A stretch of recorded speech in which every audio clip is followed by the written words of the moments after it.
places to go. Castles and candy houses, 7 blind little mouses, many places to go. Charlie and the Chocolate Factory, bears eating lots of bunny. Here we go, here we go, here we go. Come and read with me, many places to go. So come and grab a seat and read a story time with me.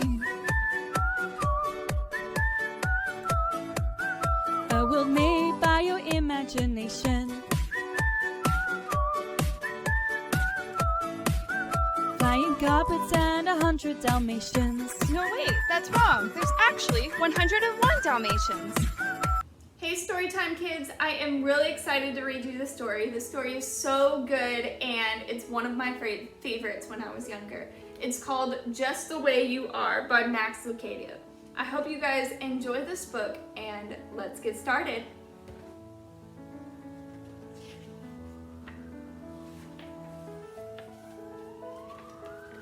A long time ago in a land much like your own, there was a village.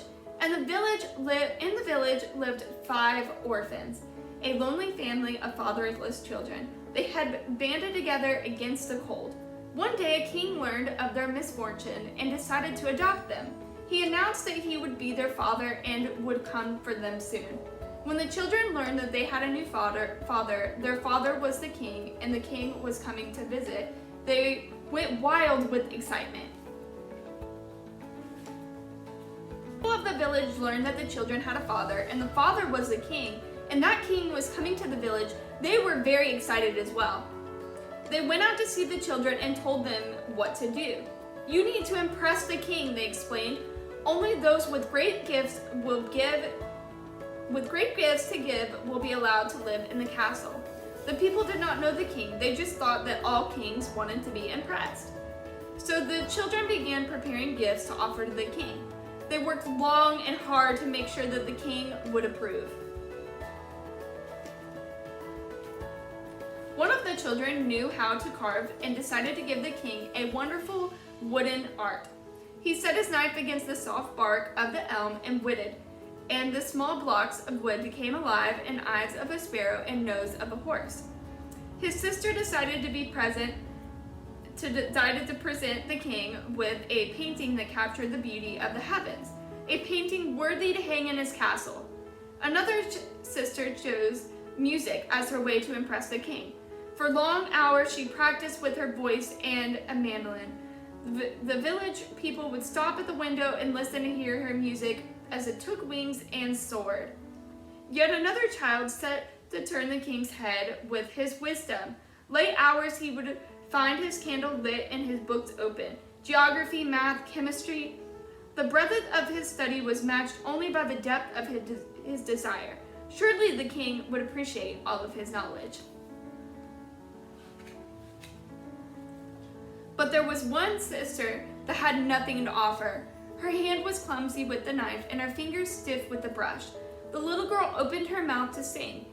The sound was hoarse, and she wasn't much of a reader. She believed she had no talent, and she believed that she had no gift. All that she had to offer was her heart, for her heart was good. She spent time in the city gates watching the people come and go. She would earn pennies to buy food for her brothers and sisters by grooming people's horses and feeding their animals. She was a simple, stable girl, but she had a good heart. She knew the beggars by name, and she took time to pet each dog. She welcomed home the travelers and greeted the strangers. "How was your journey?" she would ask. "Tell me what you have learned from your visit. How is your husband? Do you enjoy your new work?" She was full of questions for people because her heart was big and she cared about people. They were all the same to her, the beggars and the rich. She cared for them all just the way that they were.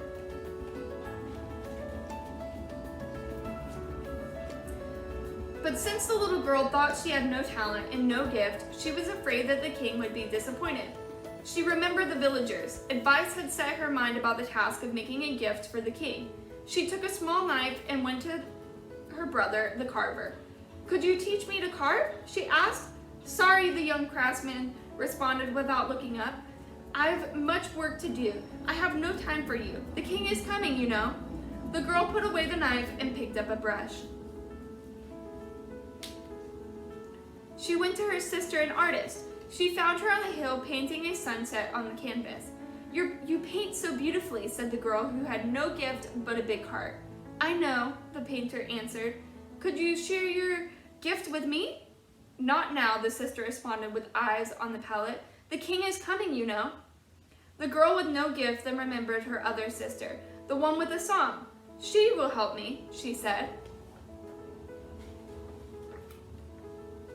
When she arrived at her sister's house, she found a crowd of people waiting to listen to her sister sing. "Sister," she called. "Sister, I've come to listen and learn." But the sister couldn't hear. The noise of applause was too loud. With a heavy heart, the girl turned and walked away. Then she remembered her brother. She took a book with small words in big letters and went to him. "I have nothing to offer the king," she said. "Could you teach me to read so I might show him my wisdom?" The young stage-to-be didn't speak. He was lost in thought, and the child with no gift spoke again. "Could you help me? I have no talent."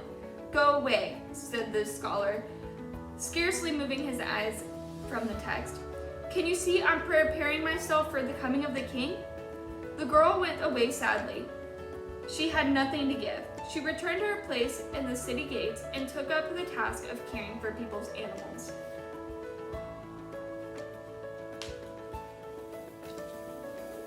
After some days, a man in the merchant's clothes came to the small town.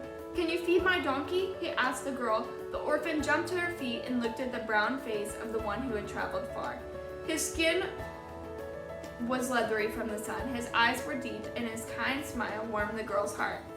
"That I can," she answered eagerly, leading the animal through. "Trust him to me, and when you return, he will be groomed and fed." "Tell me," she said as the donkey drank, "have you come to stay?"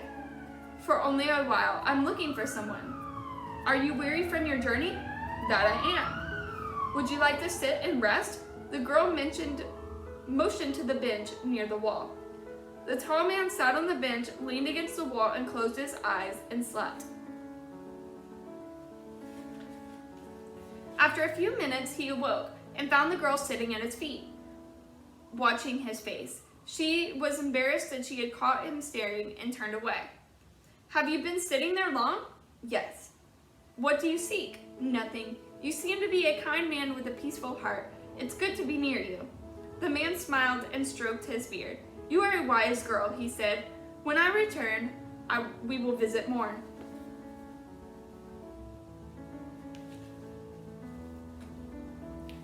The man did return quite soon. "Did you find the ones you were seeking?" the girl asked. "I found them, but they are too busy for me."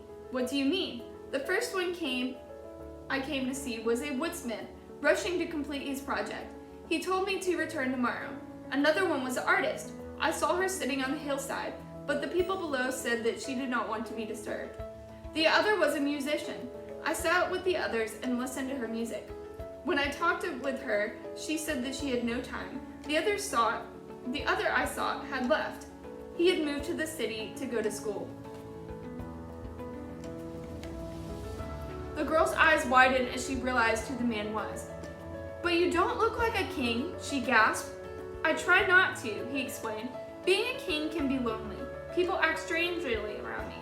They ask for favors, try to impress me. They bring me all their complaints." "But that isn't what a king is for?" asked the girl. "Certainly," responded the king. "But there are times when I want to be with my people. There are times when I want to talk to my people, to hear their day, to laugh a bit, to cry some. There are times when I just want to be their father."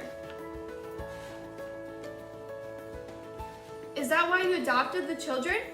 "That's why. Adults can think they have to impress me. Children don't. They just want to talk to me. They want to know that I love them just the way they are." "But my brothers and sisters were too busy?" "They were. But I'll come back and maybe they'll have more time another day." The girl hesitated. "Sir, what about me? I have no gift, but I would like to be your child." The king smiled. "My dear, You've gave me the best gift of all. You've gave me your heart, your kindness, your time, and your love. Of course, you'll be my child. I love you just the way you are." And so it happened that the children with many talents, but no time, missed the visit of the king. Well, the girl whose only gift was her heart became the child of the king. The end. I hope you guys really enjoyed the story and you take something from it. That the king loves you just the way you are. And you're perfect just the way you are. You don't have to impress him. You don't have to show off your talents. All he wants is your heart. I hope you guys enjoyed the story, and I will see you guys next week. Bye. Goodbye.